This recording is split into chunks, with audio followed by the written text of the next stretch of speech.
Shalom, saudara, salam jumpa kembali dalam kasih Kristus. Bapak Ibu Saudara, perlu kita mengetahui bahwa Alkitab adalah satu-satunya alat untuk menguji setiap pengalaman roh, termasuk pengalaman ke neraka.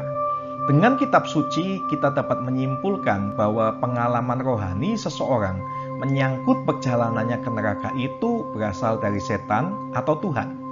Jika Alkitab dengan jelas menyatakan hal yang berbeda dengan apa yang disaksikan, maka kita wajib untuk membuang pengalaman itu bagi yang mengalaminya dan juga menolak bagi yang mendengarnya.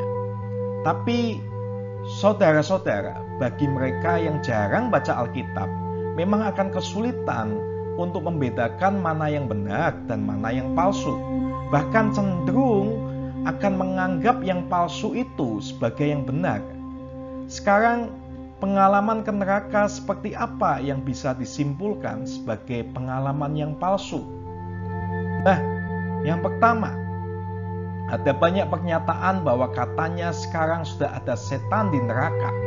Hampir semua kesaksian tentang perjalanan ke neraka yang pernah saya dengar itu mengatakan bahwa setan sudah ada di neraka saat ini.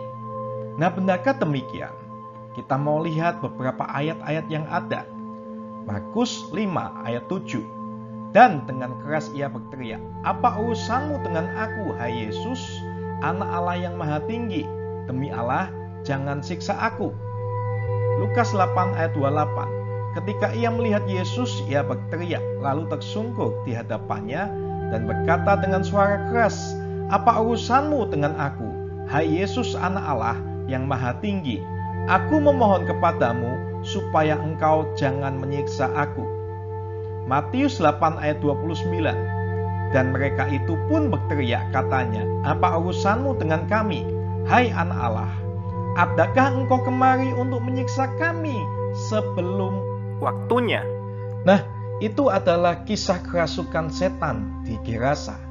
Bapak Ibu Saudara, kita tahu bahwa setan itu akan disiksa ke depannya di neraka.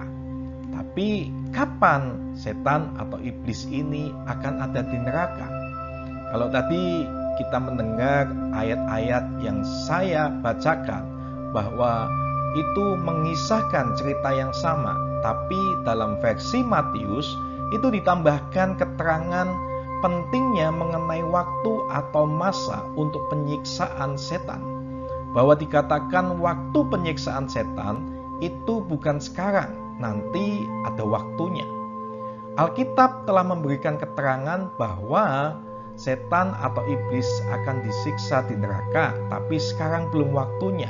Jadi saat ini setan atau iblis belum ada di neraka. Bahkan beberapa ayat Alkitab mengatakan saat ini setan dan iblis sedang berkuasa di udara, Bapak Ibu Saudara. Nah, sekarang bagaimana dengan mereka yang mengaku mendapat pengalaman roh ke neraka, penglihatan tentang neraka ataupun mimpi? Dan dalam pengalaman tersebut mereka mengatakan bahwa sekarang setan sudah ada di neraka. Ini jelas pengalaman palsu, Bapak Ibu Saudara. Lalu yang kedua, seringkali dikatakan setan itu akan menyiksa orang di neraka. Kalau kita melihat poin ini, banyak orang Kristen meyakini bahwa memang benar setan akan menyiksa orang berdosa di neraka. Ini adalah pandangan turun-temurun yang mengakar pada sebagian orang Kristen. Pandangan seperti ini semakin diteguhkan oleh kesaksian-kesaksian pengalaman roh ke neraka dari banyak orang, termasuk oknum-oknum pendeta. Dan mereka mengisahkan bahwa iblis akan menjadi algojo di neraka. Orang yang suka berbohong itu lidahnya nanti akan dipotong oleh iblis dan muncul lagi dan dipotong lagi. Yang suka mencuri tangannya akan dipenggal oleh iblis, muncul lagi dan dipenggal lagi. Intinya adalah akan ada penyiksaan mengerikan yang dikerjakan oleh iblis kepada orang berdosa di neraka. Nah, sekarang Bapak Ibu Saudara, benarkah iblis akan menyiksa orang di neraka? Kita mau melihat ayat berikut ini. Dan iblis yang menyesatkan mereka dilemparkan ke dalam lautan api dan belerang, yaitu tempat binatang dan nabi palsu, dan mereka disiksa siang malam sampai selama-lamanya. Jadi perhatikan baik-baik ayat ini. Ayat tersebut memberi keterangan bahwa di neraka iblis itu disiksa dan bukan menyiksa. Jadi intinya orang berdosa dan iblis sama-sama disiksa di neraka. Mereka, iblis dan setan ini akan dilemparkan ke lautan api, sama-sama disiksa dengan orang yang berdosa.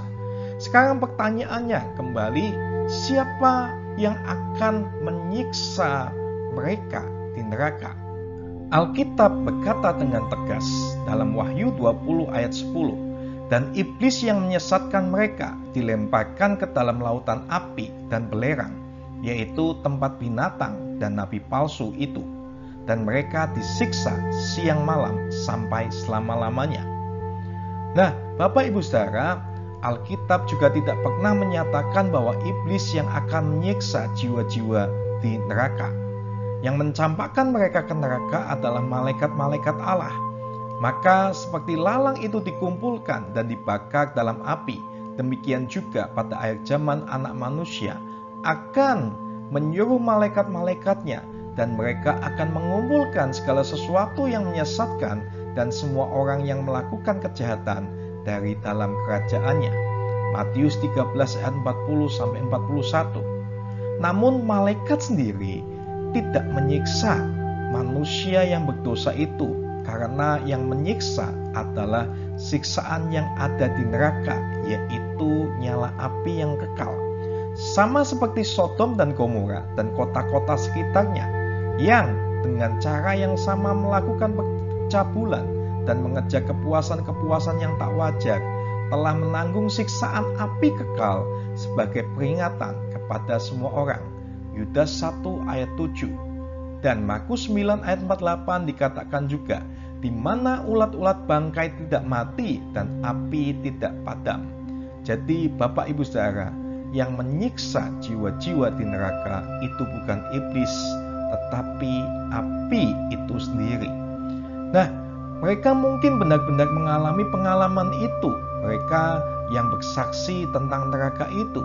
Tapi sebenarnya pengalaman mereka itu bukan berasal dari Tuhan, tapi dari iblis atau setan.